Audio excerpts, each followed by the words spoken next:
Pinna Park is the only amusement park themed stage in all of the mainline Mario games. Seriously, I looked it up. The only ones I saw that came close are a couple of circus stages in 3D World, but other than that, they're all in kart, party, or an RPG game. Also, I feel like Party 4's Toad's Midway Madness may have used the same roller coaster assets from Pinna Park. If not, they look awfully similar. Anyway, as a player moves towards Pinna Park, we get our next story segment. Shadow Mario holding Peach captive on a Bowser boat. He waves his tongue at Mario and cruises off towards Pinna Island, leaving Mario to jump into a turret and blast off towards them. First shine is Mecha Bowser appears. When the stage starts off, you chase after Shadow Mario and it quickly swaps to a giant boss fight against Mecha Bowser. But not before a pretty epic cutscene plays out, leaving you riding a roller coaster with bullet bills chasing after you from either side. There will be rockets you can grab along the way that you have to aim at Bowser to defeat him. The issue I had with this is that I kept using the rockets to beat the bullet bills, and the rockets appear far and few in between. So I was making the challenge a lot more difficult for myself because apparently you could just use Flood to destroy the bullet bills and save the rockets for Bowser. Overall, I think this is a pretty fun shine and yet another unique boss battle. Honestly, the further along I got into the game, the more I was enjoying the boss battles. They're so interesting and unique. Base 64 had a handful of them, but most of them didn't really live up to the ones here. 64DS did remedy that, and I'd say the new boss battles added to 64DS are about on par to the ones here on average. But the fights here are a lot more interesting and not quite as boring. Or maybe the word I'm looking for is simple. In any case, outside of spraying bullet bills and sniping Mecha Bowser, you also have to spray its mouth before it spits fire at you when your coaster passes directly in front of it. But other than that, this should be a fairly accomplishable task.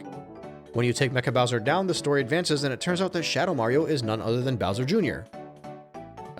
Sorry for the lack of a spoiler alert.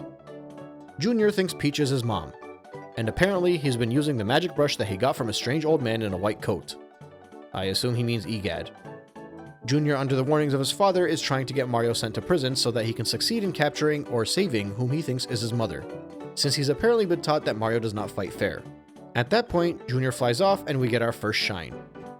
I know people like to meme Peach here and pretend that her reaction implies that she might actually be dumb enough to believe that she might be Junior's mom, but I think it's pretty obvious that she's just dumbstruck and confused by the assumptions and accusations. I think this started off as a joke, but I've legitimately seen this point brought up in an argument against the game's story, pointing out how poorly it's written because Peach is an idiot that doesn't know if she's the mother of a green lizard. That's not at all what's implied here. She's confused as to why the green lizard thinks she's his mom, not whether or not she's actually his mom. Quite obviously, I might add. Anyway, despite this plot point, the story is still simple.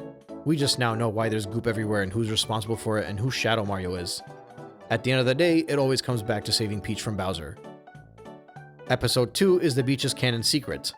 Rather than entering the park, you head along the beach towards the cannon at the end where you can grab these Bob-omb variants and toss them back at Monty Moles from a distance. Actually, let's take a step back. The enemies in this game are pretty much all unique variants of regular Mushroom Kingdom enemies, whether it's the Skeeters, Bloopers, Bob-ombs, Cheeps, or Boos. None of them look like their original form, and as far as I know, this is the only game where their designs are changed up this much. I don't know if this is meant to be a regional thing, like how in Pokemon the Alolan region changed some of their appearances, or if they were strictly trying to advance the design and this is what they came up with. I don't think it's a regional thing, however, because Isle Delfino is not inhabited by these variants of Bowser's minions, and most discussions point to them arriving on Isle Delfino with Bowser. So maybe they're just different breeds of the original ones, or they're upgraded by Bowser.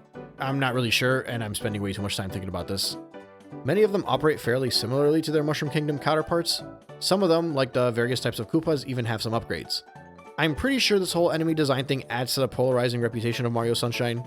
People that grew up with Sunshine tend to argue how unique and different these designs are, while those that grew up with 64 or the later games seem to view the lack of even the basic Koopa to be a major flaw of this title, stressing that it makes it feel like Mario was retroactively thrown into the game that wasn't for him. Even though the actual game that Mario was retroactively thrown into is one of the most loved ones in the series. I'm 50-50 on this. On one hand, I think the designs are fun and the enemies for the most part still have that Mario enemy charm I've grown to love over the years. But at the same time, instead of a Goomba, we got this. And that upsets me a lot for some inexplicable reason. Either way, I think my issues lie less with the unique enemy variants and more with the lack of the OG looking baddies. I feel the same way about the NPCs. While I appreciate the Piantas and even the Nokis, there's a distinct lack of Toads throughout most of the game, taking away from what I would consider to be a staple of a mainline Mario game. Now, with that whole discussion in mind, I should clarify that I find this to be somewhat of a mind-numbing discussion. and I'm primarily addressing it because it's a discussion I've heard repeated over and over again in the past couple of decades. If this is considered a strike against the game, then you clearly have a vendetta against it regardless of this strike. I'd compare it to a Sonic fan that just wanted to find anything additional to complain about, so they threw in a comment about Sonic having too many friends, as if that was what caused them to hate a game. I swear there must have been something in the water during the early 2000s that made all of these teenagers grow up and criticize every aspect of the new games they added to their childhood franchises. But anyway, the point is that you can grab these bootleg bombs and launch them at the bootleg Monty Mole that's firing at you from his turret. When that's all said and done, you can enter the secret challenge, and I will happily admit that I beat this in one go. Probably because there weren't any janky rotating blocks or platforms I had to remain balanced on, although I swear this bouncing thing was giving me way more issues than it should have. I also can't say for certain, but I'm pretty sure this can all only be beaten if you know how to utilize the dive for speed purposes. So if you haven't already made the dive a main part of your moveset, this challenge would hopefully bring players up to speed with that. And since I already dive, that's probably why I found it easy. Episode 3, Red Coins on the Pirate Ships. It's a bit misleading because only 2 red coins are on the pirate ships. The remaining ones require you to climb up the entrance to the Ferris wheel where you can monkey bar and wall climb all throughout the mesh. This one was actually a good challenge. There was a bit more searching than I'd have expected. You're not searching the whole level, rather you're searching the particular area. Plus the 2 on the ship require quite a bit of skill and timing. All in all, despite it being challenging, it's not frustrating, it's just a good episode all around in my opinion. I didn't even mind the amount of times I had to fall and climb up there again, because anytime I fell, I felt like it was due to my skill and not because the game was unfairly difficult. Episode 4 is the Wilted Sunflowers. Once again, you're on the beach, not in the theme park. Apparently these giant Yoshi eggshells are actually Koopas. My headcanon is that they're Koopas that repurposed all the hatched Yoshi shells. I'm not sure if that's a real thing, but why else would their shells look like this? But apparently they've burrowed underground and are sucking the nutrients away from the flowers. You're supposed to lure them out and get them to try and attack you. And while they're stuck on their back, a quick ground pound defeats them. And every one you defeat brings the strength back to a wilted flower. Once they're all taken care of, the large sunflower rises up and drops the shine for you to grab. Fun. Episode 5's objective is to stop the Ferris wheel that won't stop spinning. An electrified Koopa is apparently taking a nap right around the generator, causing it to go super speed. Talk about a nightmare. I think the intended way to go about this is to approach from the rear and go through these challenges by the water.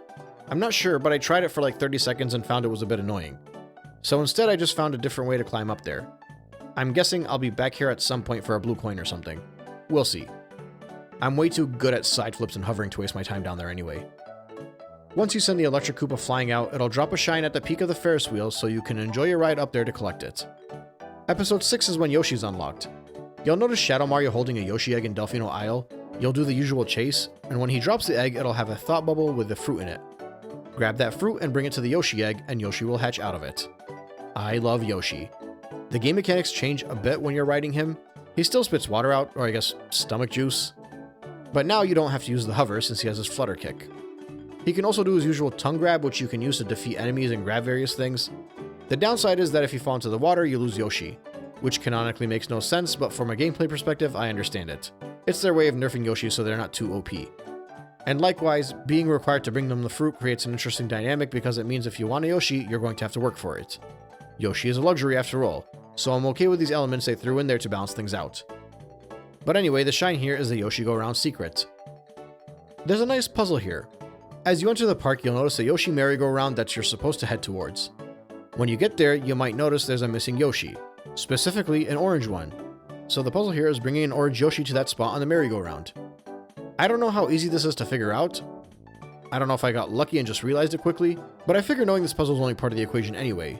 You still need to collect the random fruit that Yoshi wants to hatch, and if it isn't a fruit that releases an orange Yoshi, then once it's hatched, you have to go around and find a fruit to eat that'll change Yoshi's color to orange, which I believe are the papayas and the pineapples. Take that orange Yoshi to the merry-go-round, stand under the handlebars, enter the secret area, and get to work. I think this one took me maybe 2 attempts, and it easily could have been a single attempt if I didn't make a dumb jump. I thought it was a good challenge, to be honest. Nothing really unfair about it, just a good old platforming segment. Seeing as how this is the 4th stage in the game and the secret challenge in this one and in the stage prior I found to be appropriate challenges, I wonder why the first stages contained 3 of these that were way too difficult. Either that or I'm just getting better at the game by this point. I'm not sure. I might have to revisit this talking point when we start going through the remaining shines. Because if these are actually easier than the previous ones, then that's a bit foolish on the designer's end, and it really adds onto my whole theory that the screwed up difficulty curve in this game is what ultimately led to its polarizing reputation. Aside from that, the final shine is the Shadow Mario shine.